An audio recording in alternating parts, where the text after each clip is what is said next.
Hello viewers, my name is Adam and this is Seeking Me Productions bringing you another TV series review. And in this video I'll be discussing Cobra Kai.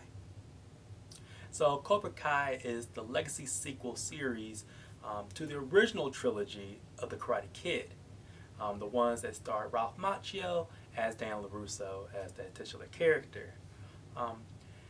And of course the Karate Kid after that original trilogy continued in two other follow-up films, The Next Karate Kid, that had a female lead in it, I believe, and as well as a little bit more recently, The Karate Kid, really titled, that should most likely be The Kung Fu Kid, that starred Jaden Smith, Will Smith's kid, as the lead role, with Jackie Chan as the mentor.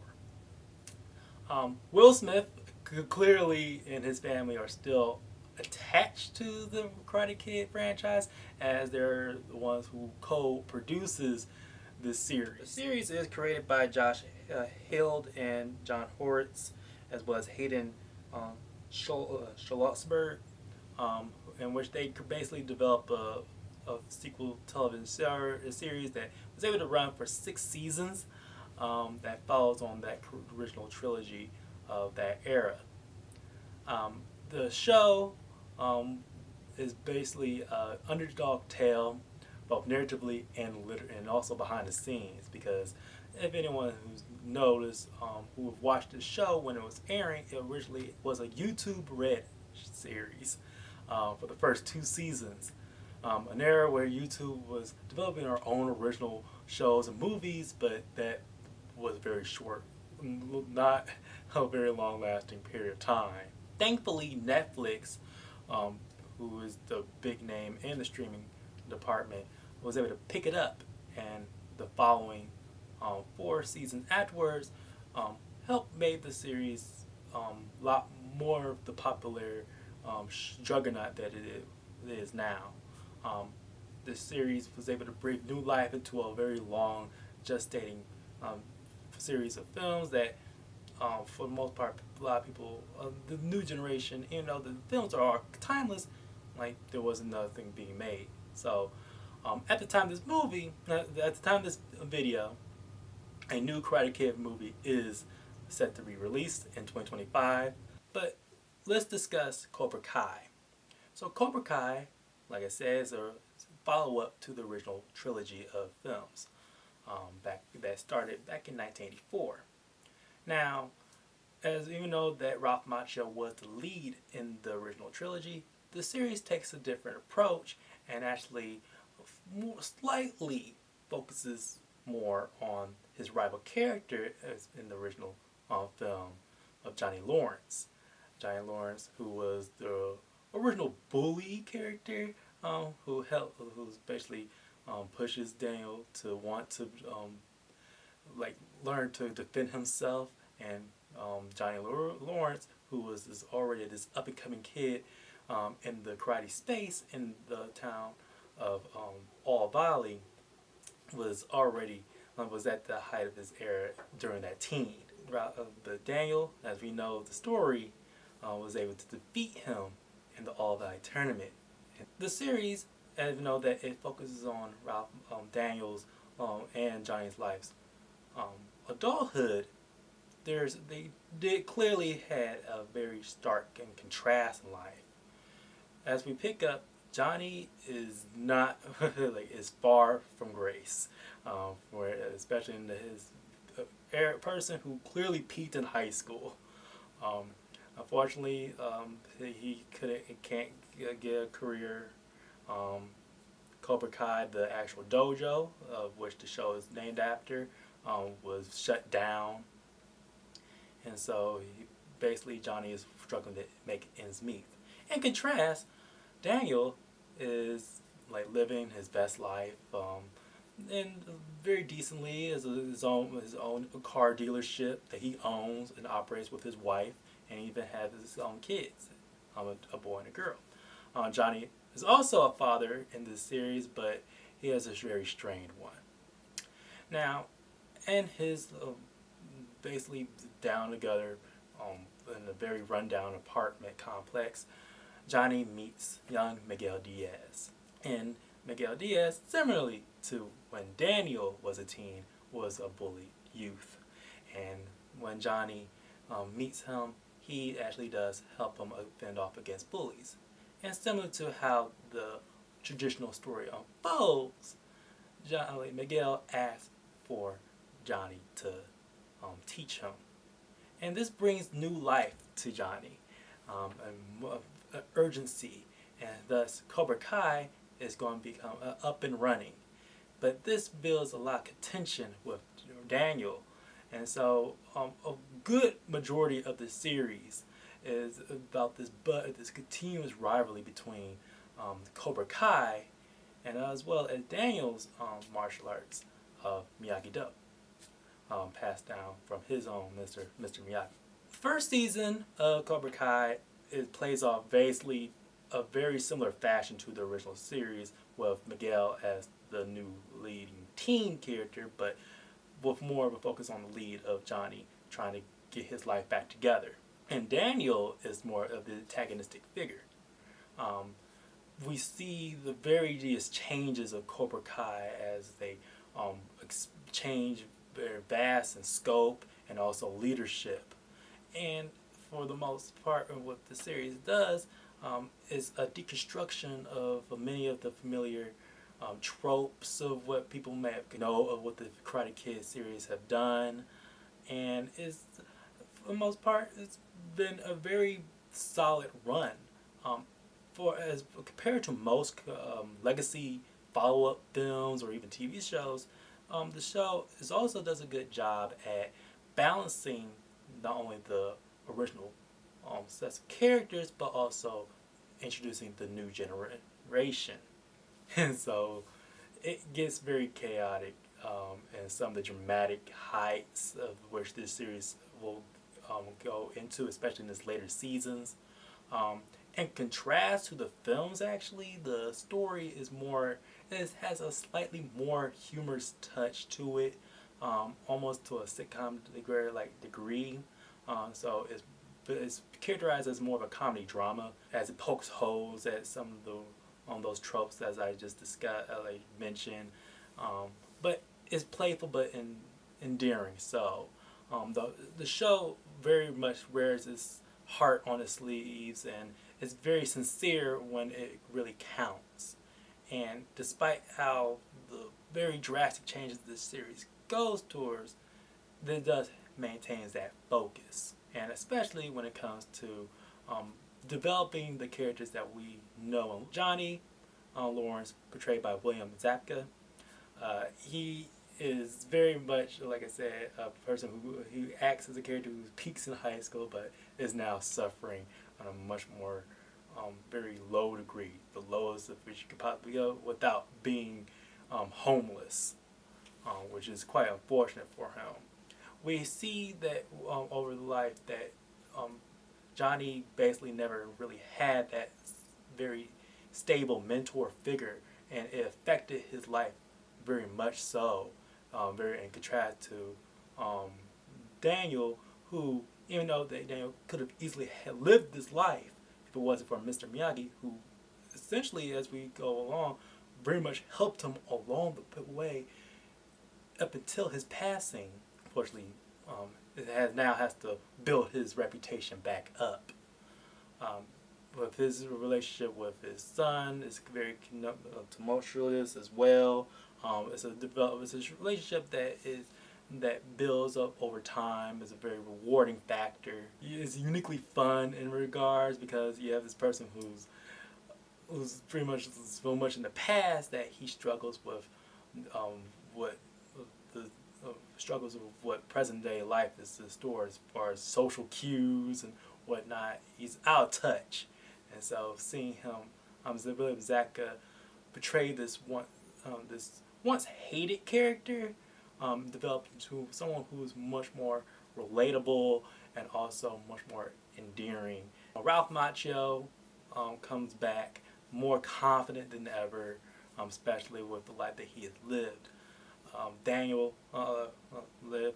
Daniel is very much that is somewhat like in season one acts more of that bully character, but we do see a lot more of the layers of his character peeled back as well.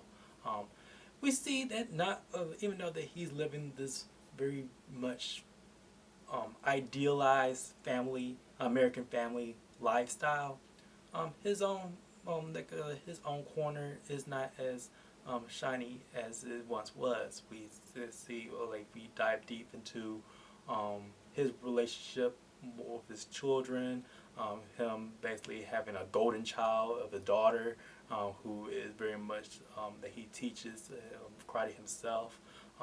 His own relationship with his wife is very supportive, and his own son, who doesn't really much have more of a factor into later seasons,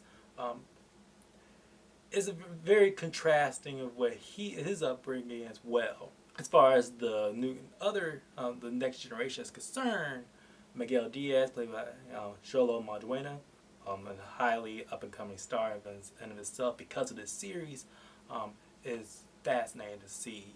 How this character grows from the typical youth character to someone who builds in confidence. His skill level increases, and he's more well balanced as what Gianni and Daniel as ever was, especially because in the academic field.